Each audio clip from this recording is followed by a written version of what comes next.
Assalamualaikum warahmatullahi wabarakatuh. Perkenalkan, saya Diagnostik Lestari NIM 081128232827. Di video kali ini saya membuat penjelasan mengenai kelebihan dan kekurangan setiap jenis topologi. Yang pertama, ini ada topologi ring atau cincin. Topologi ring ini adalah sebuah model topologi jaringan yang berbentuk melingkar seperti cincin. Adapun kelebihan dari topologi ring yaitu mudah dirancang, biaya lebih murah, mempunyai performa yang baik, mudah melakukan pelacakan. Dan kekurangannya adalah adanya kesalahan pada satu not, maka yang lainnya akan ikut salah atau error.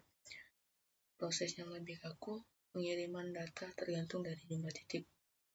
Yang kedua, ada topologi bus. Topologi bus ini adalah sebuah metode yang menyambungkan beberapa perangkat komputer menggunakan satu jalur transmisi. Kelebihannya yaitu lebih mudah dan sederhana, desain unik, biaya lebih terjangkau, mudah untuk dikembangkan, tidak membutuhkan banyak hardware. Kekurangannya mempunyai transfer data yang padat, tidak mudah untuk mendeteksi kesalahan, kecepatan akses yang berpengaruh pada perangkat lain. Selanjutnya ada topologi star. Topologi star adalah sebuah topologi yang model jaringannya menyerupai bintang dengan server yang berbeda di tengah sebagai pusatnya. Sedangkan perangkat komputer terletak seperti cabang-cabang dari server tersebut. Kelebihan dari topologi star ini pemeliharaannya yang mudah, kecepatan transfer dalam jaringan komputer besar, mudah melakukan pengembangan.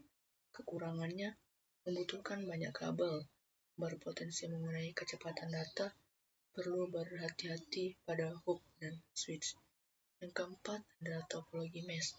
Topologi mesh adalah salah satu topologi jaringan komputer yang seringkali digunakan dalam sebuah arsitektur jaringan. Kelebihannya dapat mendeteksi kesalahan atau kerusakan secara cepat. Keamanan terhadap data yang dibagikan dalam jaringan tersebut dapat diatur sesuai kebutuhan kamu. Apalagi terjadi kerusakan pada salah satu komputer, maka komputer lain tidak akan berpengaruh. Data yang dikirim dari perangkat satu ke perangkat lain bisa lebih cepat sampai karena terdapat hubungan bidirected link. Kekurangannya, instalasi topologi ini cukup rumit karena perlu mengkoneksikan ke berbagai perangkat dan membutuhkan banyak kabel. Maka dari itu perlu dilakukan oleh tenaga profesional. Karena membutuhkan banyak kabel, maka biaya yang dikeluarkan juga lebih besar. Topologi ini juga kurang efektif digunakan untuk keperluan sehari-hari. Proses konfigurasi pada masing-masing perangkat cukup rumit. Dan terakhir, biaya maintenance-nya cukup topologi cenderung besar karena koneksi yang banyak. Yang kelima ada topologi tree. Topologi tree adalah metode pembangunan jaringan yang proses pembangunannya dilakukan dengan cara menggabungkan dua topologi berbeda, yakni topologi star dan bus. Kelebihannya mempunyai jaringan yang besar, manajemen data yang baik, adanya keterbatasan titik, memiliki akses segera. Kekurangannya biaya lebih besar, dapat mengumpulkan jaringan, pengelolaan tergolong sulit, perawatannya juga sulit. Kemudian topologi linear. Topologi linear adalah sebuah topologi jaringan yang dibuat dari hasil perluasan topologi bus.